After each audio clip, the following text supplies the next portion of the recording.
ان عورتوں سے نکاح کرو جو تمہیں پسند آئے، جو تمہارے دل کو بھائے، ان عورتوں سے نکاح کرو۔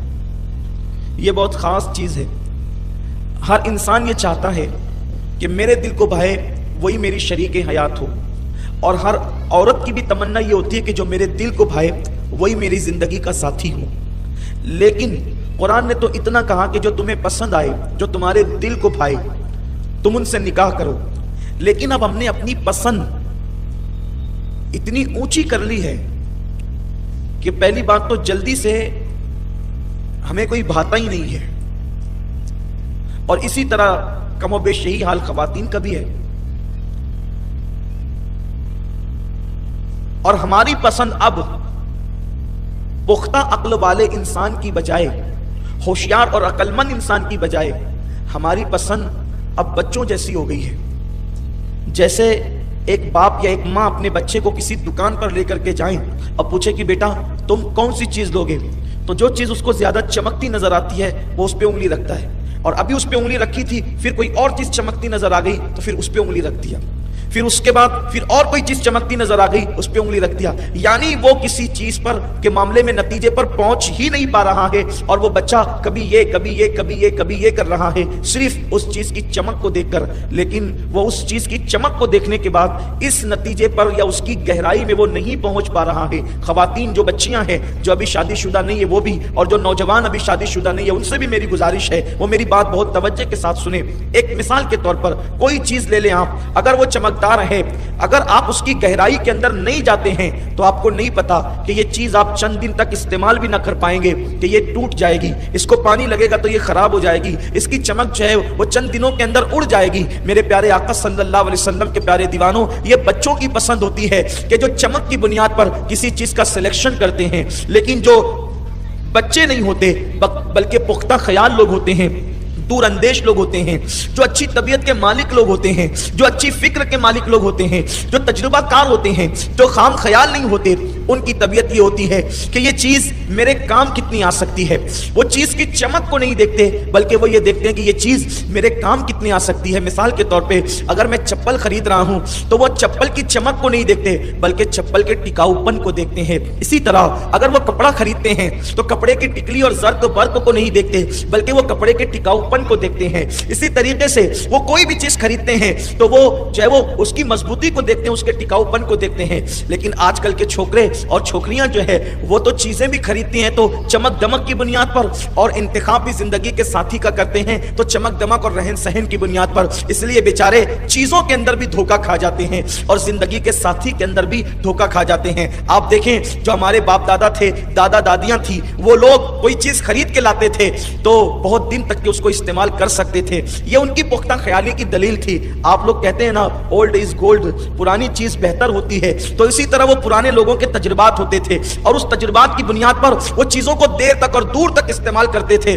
لیکن اب ہمارے کپڑوں کا حال تو یہ ہے کہ 6 مہینے بھی نہیں بیتتے اور کپڑے پھٹنے لگتے ہیں، اس لیے کہ ہمارا جو سلیکشن کا انداز ہے، ہمارا جو چننے کا انداز ہے، ہمارا جو انتخاب کا انداز ہے وہی غلط ہو گیا ہے۔ ہم اپنی چیز کو کہاں تک وہ مقصد پورا کرے گی اس پر نظر کرنے کی بجائے ہم شو پر اور چمک دمک پر نظر رکھتے ہیں۔ اگر اتنی بات آپ کے سمجھ میں آ گئی ہے تو آئیے اب ہم اپنے اصل و عنوان کی طرف چلتے ہیں۔ فَانْكِحُوا مَا طَابَ لَكُم مِّنَ النِّسَاءِ، کہ ان عورتوں سے نکاح کرو جو تمہیں پسند آئے۔ اب ہماری پسند کیا ہے؟ جس کا رنگ بڑا کھلا کھلا ہوگا ہم اس کو پسند کریں گے، جو بہت خوبصورت ہوگی ہم اس کو پسند کریں گے۔ ہم نہ خاندانی بیک گراؤنڈ دیکھیں گے، نہ خاندانی پس منظر دیکھیں گے۔ خاندانی بیک گراؤنڈ کا مطلب یہ نہیں ہے جو آپ لوگ خاندانی بیک گراؤنڈ دیکھتے ہیں۔ خاندانی بیک گراؤنڈ لوگ کیا دیکھتے ہیں کہ اس کے خاندان کے اندر کوئی کوڑ کا مرض کے اندر مبتلا تو نہیں ہے، کسی کو سفید داغ تو نہیں ہے۔ اگر خاندان میں دور کے چچا کو بھی سفید داغ ہو تو اس کے ساتھ شادی نہیں کی جاتی، کیوں؟ لوگ کہتے ہیں ان کا خاندان داغدار ہے، ان کے خاندان کے اندر مرض ہے۔ میں آپ سے پوچھنا چاہتا ہوں، یہ کوئی ضروری نہیں ہے کہ اگر کسی کے چچا کو بیماری ہو تو اس کو بھی وہ بیماری ہو سکتی ہے یا اس کی اولاد کو بھی بیماری ہو سکتی ہے۔ میرے پیارے آقا صلی اللہ علیہ وسلم کے پیارے دیوانوں، یہ جہالت ہے اور یہ دقیانوسی سوچ ہے کہ خاندان کے اندر کسی کو مرض ہے تو اس کو بھی مرض ہوگا۔ یقیناً یہ بات غلط ہے۔ اچھی طرح یاد رکھنا، مرض انسان کو وراثت میں نہیں ملا کرتا بلکہ مرض انسان کو تقدیر کی بنیاد پہ ہوا کرتا ہے۔ ہے. اچھا کوئی خاندان آپ نے خوب تحقیق کر کے نکالا اور اس کے بعد اگر شادی کے بعد اس کو وہ مرض ہو گیا تو تم کیا کرو گے؟ اور پھر اگر اللہ نہ کرے تم کو ہی وہ مرض ہو گیا تو کیا کرو گے؟ اگر تمہاری اولاد کو ہو گیا تو کیا کرو گے؟ اس لیے یہ جہالت اور دقیانوسیت والی سوچ جو ہے ہمیں ختم کرنی ہوگی. بیک گراؤنڈ دیکھنے کا مطلب کیا ہے؟ خاندان دیکھنے کا مطلب کیا ہے؟ خاندان اور بیک گراؤنڈ دیکھنے کا مطلب یہ ہے کہ وہ جس کے ساتھ آپ اپنی بیٹی کا بیاہ کر رہے ہیں، جس کو آپ اپنا داماد بنا رہے ہیں، وہ اس کے گھر والے اور وہ نیک اور دیندار ہیں یا نہیں، اور جس گھر سے آپ لڑکی لا رہے ہیں وہ لڑکی دیندار ہے کہ نہیں. اصل چیز یہ ہے. اور آج پوری توجہ دو چیزوں پہ دی جاتی ہے، ایک تو مال اور ایک تو خوبصورتی. بس کچھ نہیں دیکھ رہے ہیں لوگ، یا تو مالداری دیکھتے ہیں یا تو خوبصورتی دیکھتے ہیں. لیکن آپ سے میں پوچھنا چاہتا ہوں، خوبصورتی کس کی رہی جو ہماری رہ جائے گی؟ حسن کس کے پاس رہا جو ہمارے پاس رہ جائے؟ ہم نے تو تاریخ میں پڑھا ہے کہ ایسے حسن و جمال کے پری پیکر لوگ جن کے حسن کی قسمیں کھائی جاتی تھی، ان لوگوں کا حال یہ ہوا کہ بعد میں ان کے حسن کے حسین و جمیل چمڑیوں پر جب بڑھاپے کی جھریاں پڑی تو کوئی ان کو پوچھنے والا نہ رہا. حضرت سیدہ زلیخا رضی اللہ تعالیٰ عنہ کتنی خوبصورت تھی، لیکن جب بڑھاپے کی منزل میں پہنچی ہے، جب بڑھاپے کی منزل میں گئی ہیں تو حضرت یوسف علیہ السلام ان کو دیکھ کر پہچان بھی نہ سکے. کمر جھک گئی تھی، بدن پر میلے کپڑے تھے، بالوں کا وہ انداز نہ تھا. جب حضرت یوسف علیہ السلام سے ملاقات ہوئی تو کہا یوسف پہچانا آپ؟ حضرت یوسف نے کہا تو کون ہے؟ تو کہا تیری محبت میں بوڑھی ہو گئی ہوں اور تو پوچھتا ہے کہ کون ہوں؟ میں وہی زلیخا ہوں جس نے تیری محبت میں اپنا یہ حال بنا رکھا ہے. حالانکہ یہ اور بات ہے کہ وہ حضرت زلیخا جس کے بدن سے اللہ نے نبیوں کی پیدائش لکھ دی تھی تو اللہ نے اس زلیخا کو پھر سے نئی جوانی عطا فرما دی، یہ ایک الگ بات ہے. لیکن آج جو حسن اور دولت دونوں چیزوں کو دیکھ کر کے لوگ پسند کر رہے ہیں، اپنی پسند کا معیار لوگوں نے حسن اور دولت کو بنا رکھا ہے، یہ انتہائی خطرناک چیز ہے. اور میں آپ سے پوچھنا چاہتا ہوں کہ کسی کے گھر کے اندر خوبصورت بیٹا پیدا ہو یا کسی کے گھر میں خوبصورت بیٹی پیدا ہو، یہ کوئی ضروری نہیں ہوتا. آپ خوبصورت ڈھونڈنے کا جو ماحول بنا رہے ہیں، اللہ نہ کرے اگر کوئی کم خوبصورت آپ کے گھر میں پیدا ہو جائے تو کیا آپ اس کو زندہ دفن کر دیں گے؟ آپ اس کو قتل کر دیں گے؟ آپ اس کو مار ڈالیں گے؟ یاد رکھنا بہت سارے حسین بے وفا ہوتے ہیں اور بہت سارے کم حسین اتنے با وفا ہوتے ہیں کہ ان کی وفا کی کوئی مثال نہیں ہوتی. لوگ صرف سفید چمڑی پہ پھسلے جا رہے ہیں. میں یہ نہیں کہتا کہ آپ چاند جیسے ہیں تو آپ کوئی کوئلے جیسا پسند کر لیں، یہ بھی نہیں کہتا، لیکن کم سے کم کوئی معیار تو ہو. سب لوگ اگر سفید چمڑی ہی پر جائیں گے تو پھر ہونا کیا ہے؟ کیفیت کیا ہے؟ اور یاد رکھو سفید چمڑی نہ دیکھا کرو بلکہ اللہ اس کے رسول کی وفاداری دیکھا کرو. حسن تو ڈھلنے کی چیز ہے، حسن تو ڈھلنے والی چیز ہے. میں بالخصوص میری قوم کی بیٹیوں سے کہوں گا، آج کل قوم کی بیٹیوں کا بھی معیار یہ بنا ہوا ہے کہ معاذ اللہ ثم معاذ اللہ اگر کسی کے چہرے پہ داڑھی ہو اور سر پہ ٹوپی ہو تو لڑکیاں بڑی بے باکی سے کہتی ہے وہ ملا کے ساتھ کیا کریے رے. یہ حال ہے. ہنسنے کی بات نہیں ہے، یہ افسوس کی بات ہے.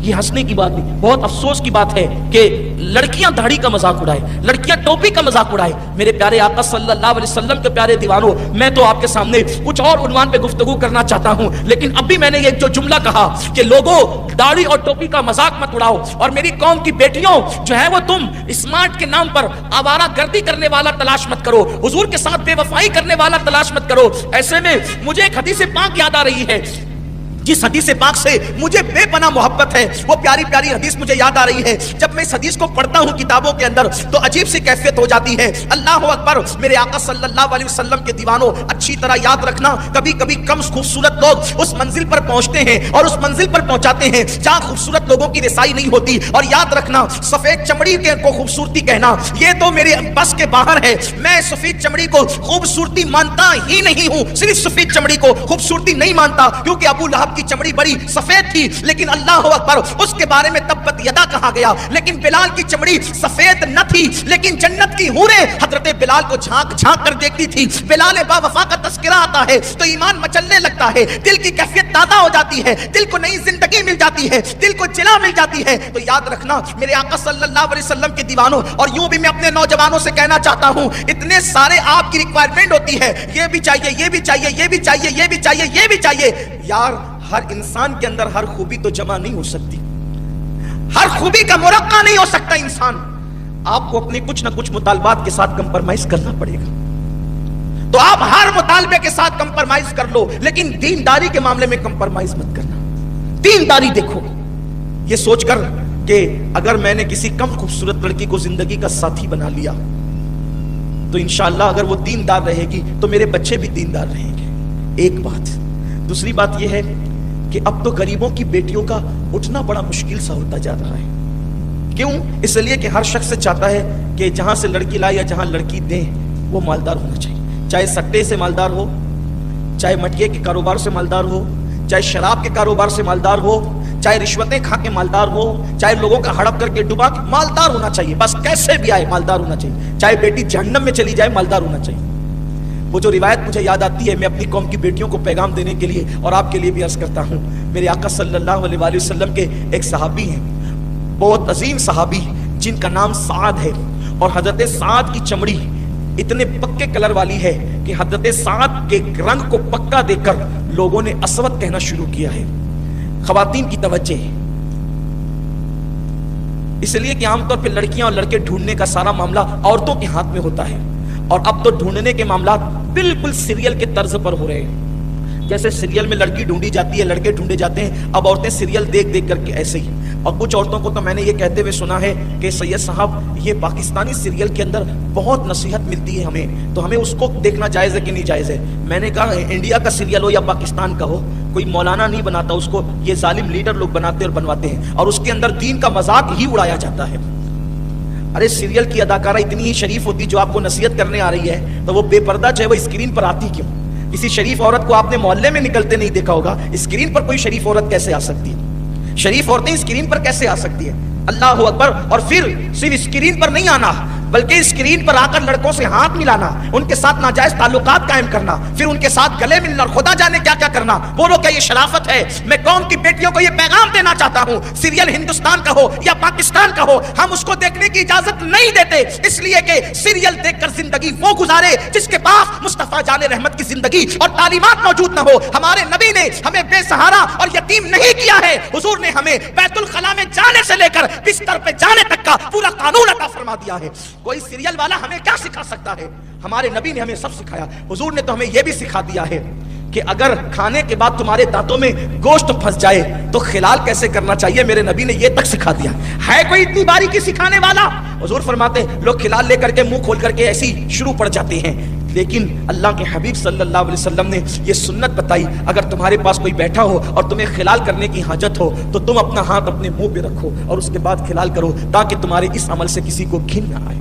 حضور علیہ السلام نے تو کھجور کھانے کا طریقہ تک بتا دیا ہے کہ جب تم کھجور کھاؤ تو منہ کی گٹلیاں نکال کر برتن میں مت رکھو بلکہ باہر رکھو, اور پہلے تو کھجور ایسے کھاؤ کہ منہ سے گٹلی نکالنے کی ضرورت ہی پیش نہ آئے. جب تم کھجور کھاؤ تو پہلے کھجور کو کھول لو, اس کی گٹلی نکال لو, گٹلی نکال کے باہر کر دو, اور پھر کھجور کو منہ میں ڈالو. جس نبی نے کھجور کھانے کا طریقہ تک بتا دیا, جس نبی نے خلال کرنے کا طریقہ تک بتا دیا, حد تو یہ ہے بیت الخلا میں جا کر کے کس طرح بیٹھنا چاہیے, کس پیر پہ زیادہ زور دینا چاہیے, میرے نبی نے یہ تک بتا دیا. حضور فرماتے ہیں جب تم بیت الخلا میں بیٹھو تو الٹے پیر پہ زور دے کر اپنا وزن ڈال کر کے بیٹھا کرو, اس سے تمہیں اجابت کے اندر آسانی ہوگی. بتائیے ہے کسی کی تعلیمات یہ؟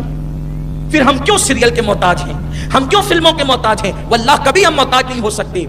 میرے آقا صلی اللہ علیہ وسلم کے پیارے دیوانوں, تو عرض یہ کرنے چلا تھا کہ آج تو سیریلوں کے انداز میں رشتے بھی ڈھونڈے جاتے ہیں اور رشتے طے کیے جاتے ہیں. خبردار خبردار, یہ سیریل تمہیں تباہ کرنے کے لیے بنے ہیں, تمہیں آباد کرنے کے لیے نہیں بلکہ تمہیں برباد کرنے کے لیے بنے ہیں. میرے آقا صلی اللہ علیہ وسلم کے پیارے دیوانوں, اس لیے سنت کے مطابق رشتے ڈھونڈو, سنت کے مطابق رشتے تلاش کرو, سیریل کے مطابق رشتے تلاش مت کرو. بلکہ اب تو وہ نوجوان لڑکے اور لڑکیاں گویا کے گھر والوں پہ احسان کرتے ہیں جو اپنے ماں باپ کو کہتے ہیں کہ تم ڈھونڈو ہم پسند کر لیں گے. اب تو حال یہ ہے 17-18 سال کے لڑکے آ کر کے کہتے ہیں آپ کو پریشان ہونے کی ضرورت نہیں ہے, ابو جی آپ کو پریشان ہونے کی ضرورت نہیں ہے, امی جان آپ کو پریشان ہونے کی ضرورت نہیں ہے, آپ ڈھونڈتے پھرتے پریشان ہوتے, ہم نے آپ کا کام ہلکا کر دیا, ہم خود پسند کر چکے ہیں. اب آپ کو پسند ہو یا نہ ہو فیصلہ تو ہم کر چکے کہ شادی تو وہی ہوگی جہاں ہم چاہتے ہیں. لیکن میں اپنے نوجوانوں سے کہتا ہوں, میری قوم کے جوانوں یاد رکھنا, آپ تجربات میں اتنے پکے نہیں ہیں جتنے آپ کی امی اور ابا پکے ہیں,